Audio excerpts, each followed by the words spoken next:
Alongside Jesse Simonton, I'm Austin Price for this bye-week edition of the S&P Stock Report. Not talking Tennessee football as far as the current team, but talking recruiting. Stock up for you.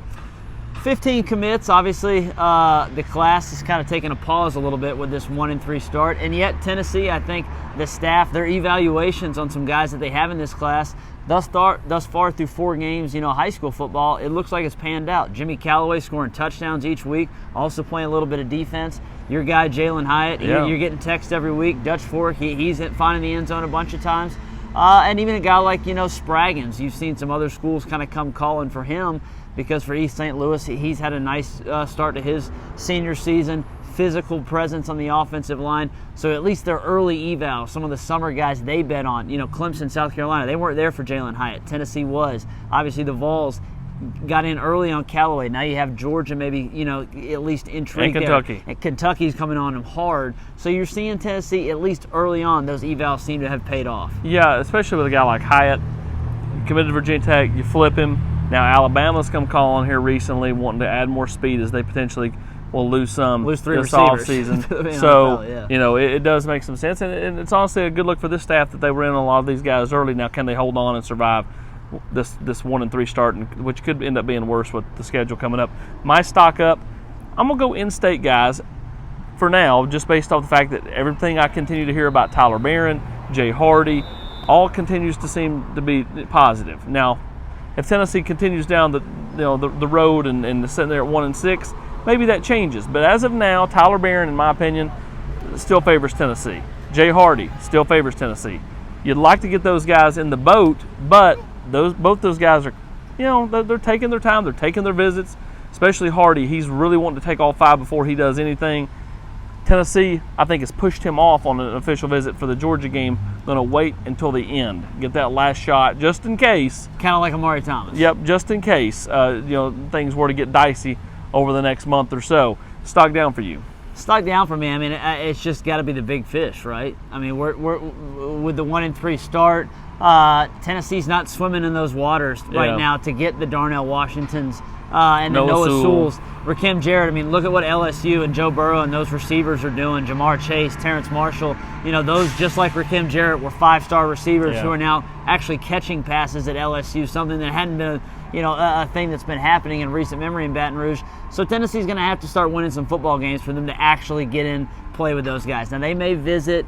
Brian Niedermeyer's doing everything he can, visiting during this bye week to kind of get some face time. But right now, it's going to be an major uphill battle for Tennessee to land some of those 5 stars they felt like they at least had a puncher's chance at during the summer.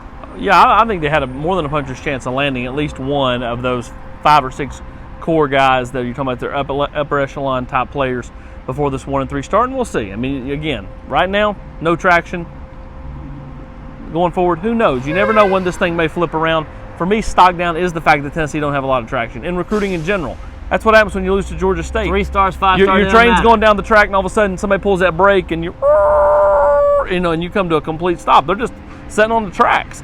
Can they do something to kind of get the train moving in the right direction? We'll see. But that's, to me, kind of the biggest stock down is, well, you're talking 2020s, 2021s. It just doesn't. You don't hear Tennessee as a buzzword out there right now because everybody's kind of, I think, in shock of this 1-3 start from Tennessee. Stock stagnant. Stock stagnant for me is Reggie Grimes. He's a guy, one of the in-state guys. He's probably the ones that I think Tennessee feels the least, in terms of the positioning, least comfortable with. Where does the guys on this staff feel like that Reggie Grimes is on their board? Where does Reggie Grimes feel like Tennessee is for him? He will be here in 2 weeks officially for the Georgia game. He has already taken official visits at Alabama this past weekend, was at South Carolina a month, 6 weeks or so ago. Most people we talk to seem to think the Gamecocks kind of are in pole position right now. But does Alabama decide that, hey, we do have a spot for this, 6'4" guy who can run a 4.5? And does Tennessee come around and say, hey, we need pass rushers, we need athletes. Reggie, the fastest path to the field is here in Knoxville. Going to be interesting to see how it plays out for the now Ravenwood outside linebacker. I'll go stock stagnant. Just the overall class when you look at what this could potentially be from a start standpoint. If Tennessee were to lose that Mississippi State game, you're looking at a 1-6 start, because at this point you're chalking up losses to Georgia and Alabama unless something crazy happens. How can they survive a 1-6 start? Can they keep them together? I know Cooper and Keyshawn and Harrison Bailey, they've all talked a couple of weeks ago about everybody not doing their own thing, staying together, keeping the core of this class together. That's easier said than done when all of a sudden you're just like everybody else that's recruiting you or you may have interest in starts to keep winning. Tennessee's losing. How does this thing shake out 3 weeks from now, 4 weeks from now, if Tennessee's sitting there at 1-6? Yeah, and you already noted. I mean, Hyatt's hearing from schools, Callaway's hearing from schools. A guy like Darren Williamson. I mean, Memphis. Norvell took a helicopter to go watch him play 2 Friday nights ago. Then Thursday he's down there watching Memphis play.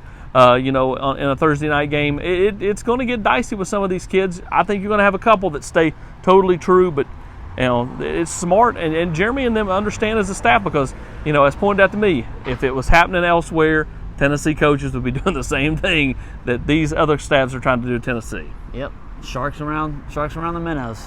Oh, sharks, minnows. We're talking a little bit of everything on the S&P Stock Report. He's Jesse Simonton. I'm Austin Price.